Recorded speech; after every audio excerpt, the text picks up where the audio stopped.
नमस्कार। आप सभी संस्कृत अध्येताओं का इस संस्कृत कक्षा में हार्दिक स्वागत एवं अभिनंदन है। मित्रों, आज हमारी कक्षा का विषय है शब्द, उसके प्रकार। अब प्रश्न उठता है कि सबसे पहले शब्द कहते किसे हैं। शब्द, आज का मुख्य विषय हमारा शब्द। शब्द कहते हैं वर्णों के सार्थक समूह को। किसको कहते हैं? वर्णों के सार्थक समूह को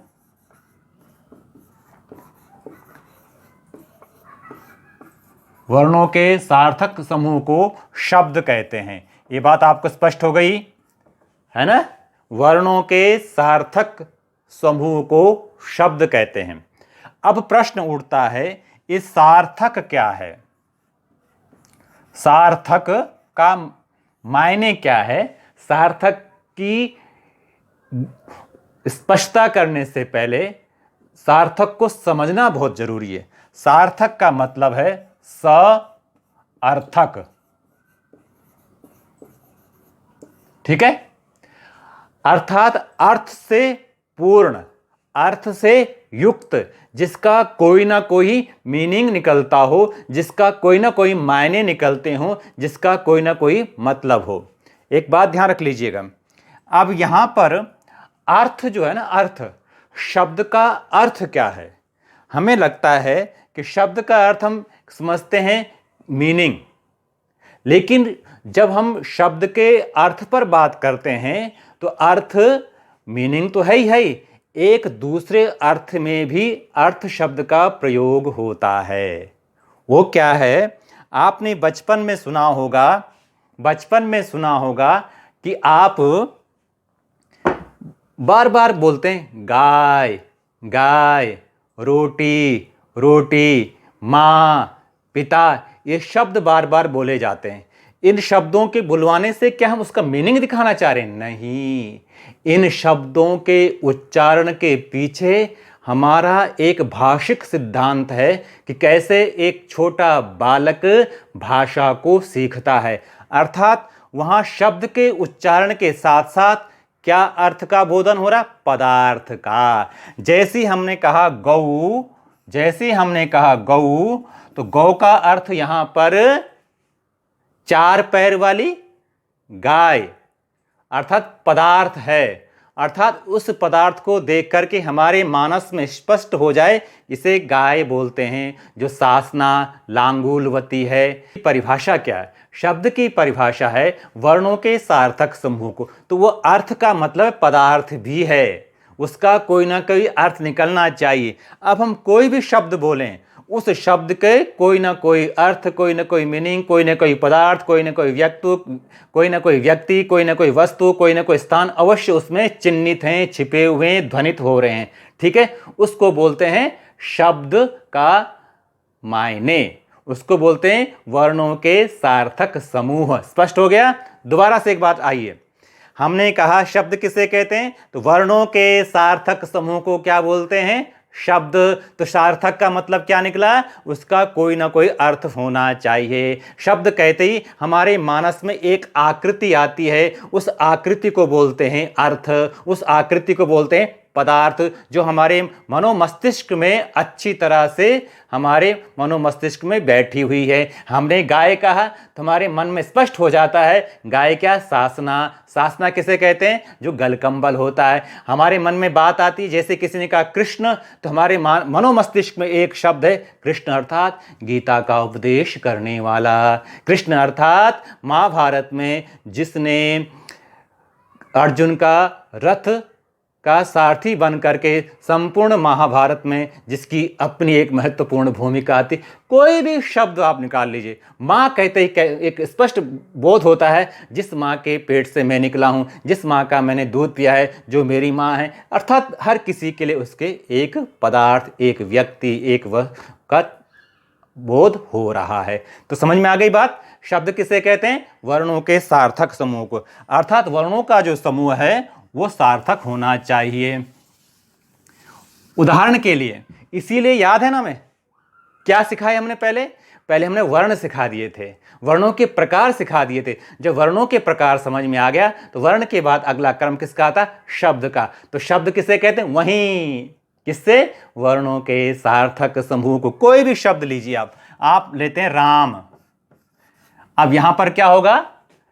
सार्थक वर्णों का समूह। देखो यहां पर र, आ, म, अ, ये 4 वर्णों का समूह है। और इस वर्ण का क्या, इस वर्ण के समूह का क्या अर्थ है? अर्थात दशरथ पुत्र, ठीक है ना, सीता का पति, लक्ष्मण के भाई, जिसने रावण को पराजित किया, जिसने रावण का वध किया, वो राम, रामायण का नायक, ठीक है।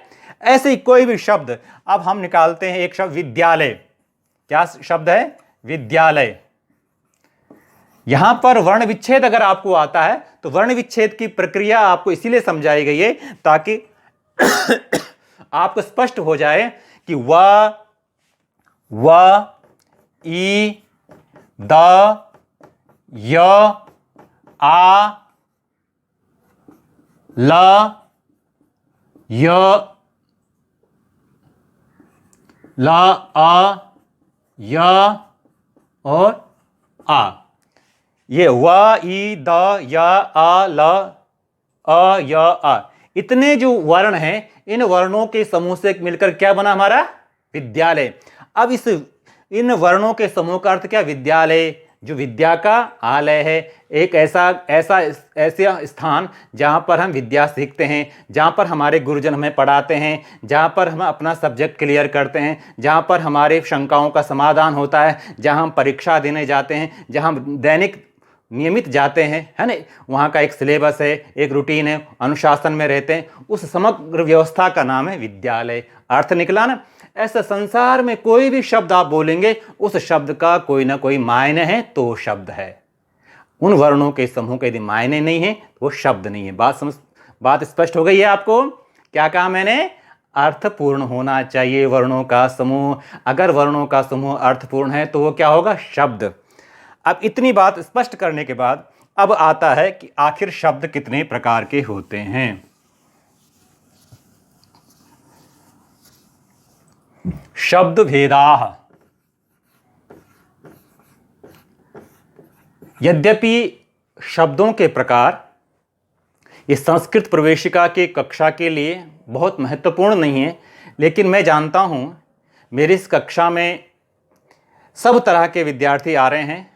उसमें 6th क्लास के भी हैं, 7th क्लास के भी हैं, 8th के भी हैं, 9th के भी, 10th के भी हैं, और विशेषतया जो ट्रेडिशनल तरीके से संस्कृत पढ़ रहे हैं वो भी इसमें विद्यमान, इस कक्षा समूह विद्यमान हैं, विराजमान। उन सभी से मैं निवेदन करना चाहूँगा, क्योंकि मेरा लक्ष्य है कि आपको इस प्रक्रिया के द्वारा बहुत ही महत्वपूर्ण बिंदुओं की जानकारी आप तक दूं, और उस बिंदुओं की जानकारी में एक जो विशेष मेरा ये रहेगा, मेरी भूमिका रहेगी, वो रहेगी कि हम खेलते खेलते, हंसते हंसते, बिना किसी दिक्कत के, बिना किसी स्ट्रेस लिए हुए हम संस्कृत व्याकरण की बारीकियों को समझ सकें। तो आइए शब्दों के भेद। तो शब्दों के भेद है नाम, आख्यात, उपसर्ग, निपाताः। नाम, आख्यात, उपसर्ग, निपाताः। एक विशेष प्रसंग मैं यहाँ रखना चाहता हूँ। ये जो शब्दों का जो प्रकार है, ये यास्क आचार्य ने अपने निरुक्त में रखा है। नाम, आख्यातोपसर्ग, निपाताश्च पद जातानि। पद जातानि का अर्थ 2 प्रकार का होता है, एक पदों का समूह और एक ये प्रसिद्ध अर्थ में भी जात शब्द का है कि यद्यपि अलग अलग तरह के लोगों की मान्यताएं थी। कोई 2 प्रकार के शब्द मानते थे, कोई 3 प्रकार के मानते थे, कोई 4 प्रकार के मानते थे, कोई 5 प्रकार के मानते थे। लेकिन यास्काचार्य ने कहा है कि 4 प्रकार के शब्द ही विशेषतया प्रसिद्ध हैं। अब मैं इस विषय में नहीं जाऊंगा भी कि 2 प्रकार कौन कौन से थे, 3 कौन कौन से थे, 5 कौन कौन से थे। ये हमारा विषय जब मैं वरिष्ठ छात्रों के लिए जो एमए में पढ़ रहे हैं या ग्रेजुएशन में पढ़ रहे हैं या जो बीएड करना चाहते हैं या जो नेट क्लियर करना चाहते हैं, उनको ध्यान के में रख करके मैं इस विषय का वर्णन करूंगा। अभी मेरा इतना है कि नाम, आख्यात, उपसर्ग, निपात, कितने प्रकार के शब्द हैं? नाम, आख्यात, उपसर्ग, निपात। ठीक है, लेकिन एक बात ध्यान दीजिएगा, हम सामान्यतया नाम को पहले रखते हैं, लेकिन जिन्होंने शास्त्रीय पद्धति से व्याकरण पढ़ा है, जिन्होंने शास्त्रीय पद्धति से संस्कृत का अध्ययन किया है, उनको पता है कि पहला जो मुख्य शब्द है वो नाम नहीं है, महत्वपूर्ण शब्द है आख्यात। तब आचार्य यास्क नाम के पहले, नाम की अपेक्षा आख्यात की व्याख्या करते हैं। तो मैं उस क्रम को ध्यान में न रखकर मैं यहाँ पर नाम की ही पहले परिभाषा दूंगा, नाम को ही समझाऊंगा, यद्यपि आख्यात महत्वपूर्ण है। नाम का अर्थ है सिद्ध शब्द, जिसे हम प्रातिपदिक कह सकते हैं, जिसे हम कह सकते हैं कि नाम में उसके लिंग होते हैं। ठीक है, विभक्ति होगी, नाम, विभक्ति, लिंग, वचन, कारक। ठीक है, ये संज्ञावाची हो सकते हैं, विशेषण हो सकते हैं, कुछ भी हो सकते हैं। ठीक है, ये नाम में आएंगे। तो नाम का ही पर्यायवाची है एक। बता सकता कोई नाम का पर्यायवाची क्या है?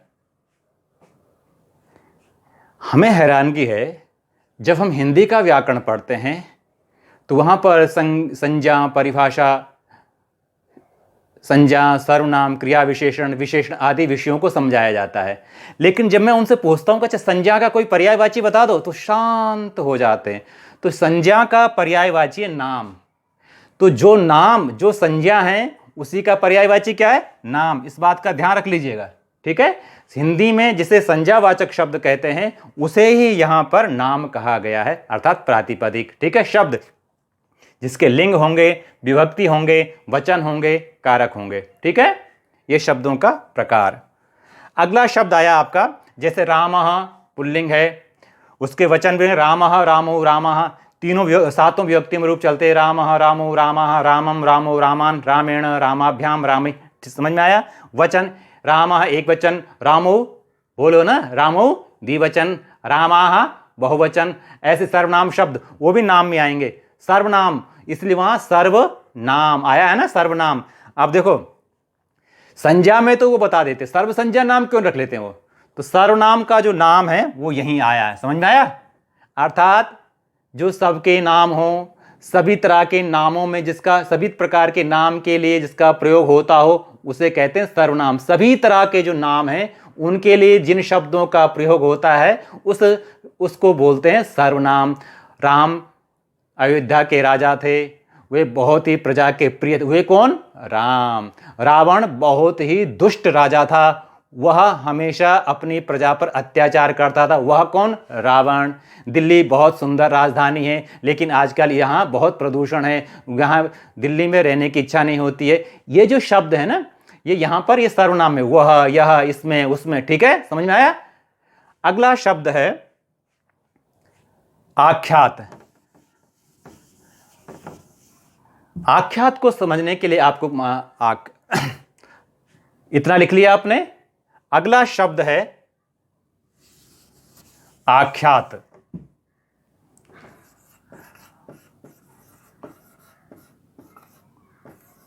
आख्यात का मतलब जिसकी प्रधानता है, जिसको साध्य करना पड़ता है। ठीक है ना? आख्यात का मतलब क्या है? जो साध्य है, जिसके लिए हमारी समग्र संकल्पनाएं हैं, उसको आख्यात कहते हैं। अर्थात क्रियावाची शब्द क्या है? पठति, लिखति, हसति, गच्छति, धावति। जो क्रियावाची जो भी शब्द होंगे वो सारे के सारे शब्द किस में आएंगे? आख्यात में आएंगे। अब आख्यात के लिए क्या होगा? पुरुष का प्रयोग होगा। पुरुष का प्रयोग उसमें भी होता है, नाम में भी होता है। और क्या होगा? वचन का प्रयोग होता है, पता ही आपको। ठीक है, वचन का हो गया पुरुष, वचन, और एक जो विशेष है यहां पर वो है काल।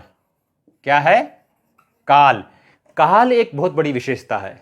आख्यात से ही हमें काल का संज्ञान होता है। आख्यात से हमें पता लगता है कि ये क्रिया भूतकाल की है या वर्तमान काल की है या भविष्य की है। यह ज्ञान किससे होगा? यह ज्ञान या बोध या जानकारी हमें क्रियावाची शब्द से ही मालूम पड़ती है। समझ में आ गई बात? तो आख्यात, आख्यात की एक और विशेषता है। आख्यात में कर्तृवाच्य बनता है। क्या बनता है? आख्यात से कर्तृवाच्य बनता है, ध्यान रखना। कर्मवाच्य बनता है,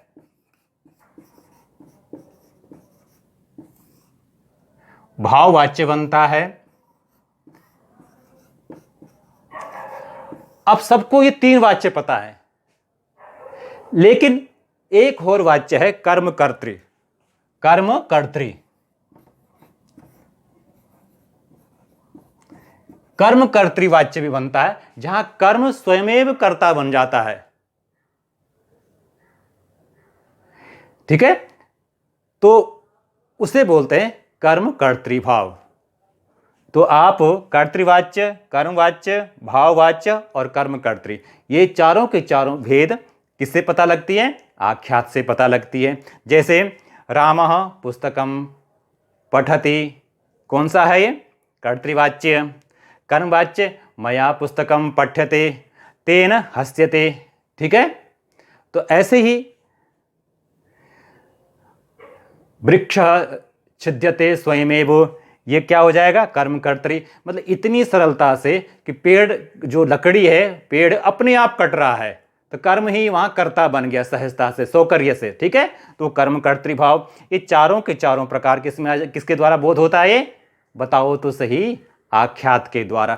थोड़ा सा विषय जटिल है, क्योंकि ये विषय आपके स्तर से थोड़ा बड़ा है, मुझे लाना जरूर है। तो अब समझ में आया, नाम भी हमारे समझ में आ गया, आख्यात भी हमारे समझ में आ गया। लेकिन एक बात जो है, काल। अब देखो, आप आख्यात को अगर आपको समझना है, आख्यात को समझना है, अब जैसे पचति, पचति का अर्थ क्या है? पचति का अर्थ क्या है? पकाता है। अब पकाता है क्रिया, देखिए, पकाता है क्रिया कहां से शुरू हुई? आपने चावल घर में बनाने हैं, तो चावलों को आपने पतीले में लिया, चावल को धोया यहां से लेकर के, और गैस जलाई, और गैस के ऊपर आपने पतीला रखा, और वो पक रहा है। जब तक पक नहीं जाएगा, जब तक उसके एक दाने को निकाल करके आप ये नहीं कहते गल गया, विकलित भाव हो गया, तब तक क्या होगा? पचति। अर्थात सभी प्रकार की जो क्रियाएं, उपक्रियाएं हैं, उन क्रियाओं के लिए एक क्रिया का प्रयोग होगा, वो क्या है? पचति। ऐसे अनेकों प्रकार के बीच में क्रियाएं आती, उपक्रियाएं आती हैं, जैसे बर्तन, चावल को धोना, गैस जलाना, बहुत सारी क्रियाएं हुई ना, एक क्रिया थोड़ी, लेकिन वो क्या होगा? पचति। पचति में ही प्रयोग होगा, इस बात का ध्यान रख लेना। एक बात और, जब तक वो क्रिया जहां से शुरू की है, आपने यहां बर्तन में, पतीले में चावल रखे, और चावल को रखने के बाद ये क्रिया शुरू हो गई, और जब तक आप गैस से उस चावल को चूल्हे से निकालोगे नहीं, तब तक वो क्या होगा? पचति, अर्थात वर्तमान काल है वो। इसलिए वर्तमान काल का बोध कौन कराएगा? क्रिया से, क्रिया का प्रारंभ से लेकर के जब तक क्रिया संपन्न नहीं होती है, उस मध्य के संपूर्ण काल को क्या कहेंगे हम? वर्तमान काल। इस बात का विशेष ध्यान रखना है। ठीक है? कभी प्रसंग आएगा वर्तमान काल का, अभी आएगा जब हम लकारों का बोध करेंगे, उस वक्त हम आपको समझाएंगे कि वर्तमान काल कैसे होता है, उसकी सही पहचान क्या है। लेकिन एक छोटा सा मैंने आपको भाव बता दिया है, मुझे उम्मीद है आपको समझ में आ रहा होगा। अगला है उपसर्ग। ठीक है? ऐसे प्रत्येक क्रियाओं पे लगा सकते, पचति, पठति, लिखति, धावति, खादति, नमति। ठीक है ना? नृत्यति। अगला है उपसर्ग। उपसर्ग को समझना बहुत जरूरी है। उपसर्ग में दो प्रकार के पक्ष हैं। एक मानते हैं कि द्योतक पक्ष है, एक मानता है वाचक पक्ष है। द्योतक का अर्थ है कि जैसे इस घर में सामान पहले से ही है, लाइट बंद है, प्रकाश नहीं है, हमने रोशनी जलाई और रोशनी जलाते ही क्या हो गया, पूरे घर का सामान दिखाई दे रहा है। अर्थात रोशनी ने उस सामान को पैदा नहीं किया है, वो सामान पहले से ही है। ऐसे ही कहा जाता है कि उपसर्ग उस अर्थ का बोध नहीं कराता है, अपितु वो अर्थ पहले से ही किसमें है, धातु में है। लेकिन धातु के अर्थ का बोधन किसने कराया, उपसर्ग ने। तो एक पक्ष यह है कि जो उपसर्ग को द्योतक मानते हैं कि उसने केवल अर्थ का प्रकाशन किया है, लेकिन दूसरा पक्ष है वाचक, जो ये कहता है कि ये अर्थ का बोध कराता है, नवीन अर्थ का बोध कराता है। हम भी नवीन अर्थ का बोध कराने ही पक्ष में रखते हैं। हमारा भी मान्यता क्या है कि उपसर्ग नवीन अर्थ की स्थापना करता है। वाचक अर्थ पर हमारी क्या है, प्रतिज्ञा है, प्रतिज्ञा है, या हम उस वर्ग के हैं जो उपसर्ग को क्या मानता है, अर्थ का प्रत्यायन, नए अर्थ की स्थापना, उस पक्ष में हमारी सहमति है। ठीक है। अगला यह है उपसर्ग। ध्यान रखना यहां पर, उप का अर्थ आपको पता होगा, समीप। उप का अर्थ क्या होता है, बोलो ना, उप का अर्थ क्या होता है, समीप। और सर्ग का अर्थ क्या है, निर्माण। सर्ग का अर्थ क्या है, निर्माण। ये ध्यान रख लीजिएगा। समीप, जो शब्द समीप में आकर के जो शब्द समीप में आकर के, पास में आकर के नए अर्थ की सृष्टि करते हैं, नए अर्थ का निर्माण करते हैं, उसे क्या बोलते हैं, उपसर्ग। उपसर्ग का मतलब क्या, जो शब्दों के समीपस्थ आने के बाद नए अर्थ का सृजन करते हो, नए अर्थ का निर्माण करते हो, उन शब्दों को क्या बोलेंगे, उपसर्ग। ठीक है, समझ में आया। जो प्रकृति के साथ, धातु के साथ, संज्ञावाची शब्दों के साथ या शब्दों के साथ जुड़ करके, पहले जुड़ करके जो आते हैं, उससे क्या करते हैं, नए अर्थ का निर्माण करते हैं। नहीं समझ में आया, दोबारा से समझो। उप का अर्थ क्या है, समीप। समीप का अर्थ क्या है, पास, पास में। पास में आने से, किसी शब्द के पास में आने से जो अब तक का अर्थ था, उस अर्थ में नए अर्थ को लाना, क्या है, नए अर्थ का निर्माण करना। नए अर्थ के निर्माण को क्या बोलते हैं, उपसर्ग। उदाहरण के लिए,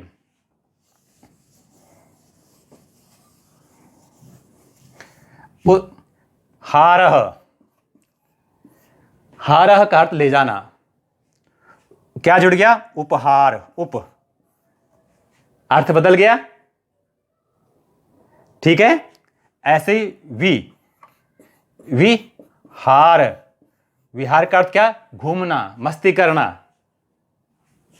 आहार।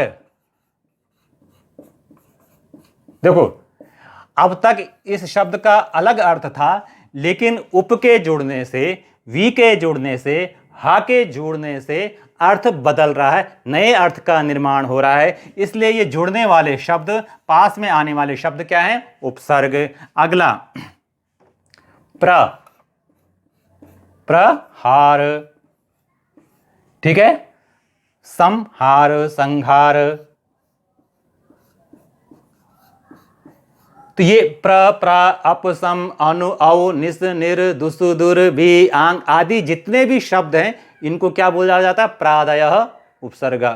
ये प्रादि जो शब्द हैं, इनको क्या बोला जाता है, उपसर्ग। ठीक है।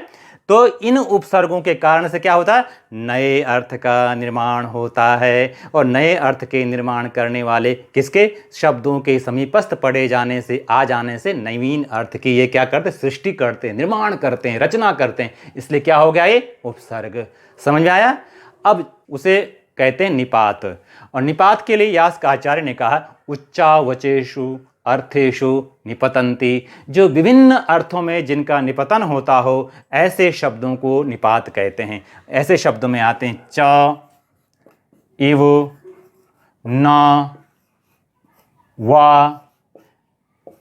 ऐसे बहुत सारे शब्द हैं जिनका ना अर्थ में भी नहीं होता। जैसे कहा कि नयः षडर्थाः प्रकीर्तिता, नय के 6 अर्थ होते हैं। वो इसी बात के लिए कि उच्चावचेषु, विभिन्न रूपों में, विभिन्न भावों में जिसके अर्थ का व्याख्यान जो करता हो उसे निपात बोलते हैं। हिंदी में देखो, मैंने कहा आपको समझ में आ गया ना, बोल रहा हूं मैं, आपको समझ में आ गया ना, यहां ना का अर्थ क्या है, यह ना का अर्थ नहीं है।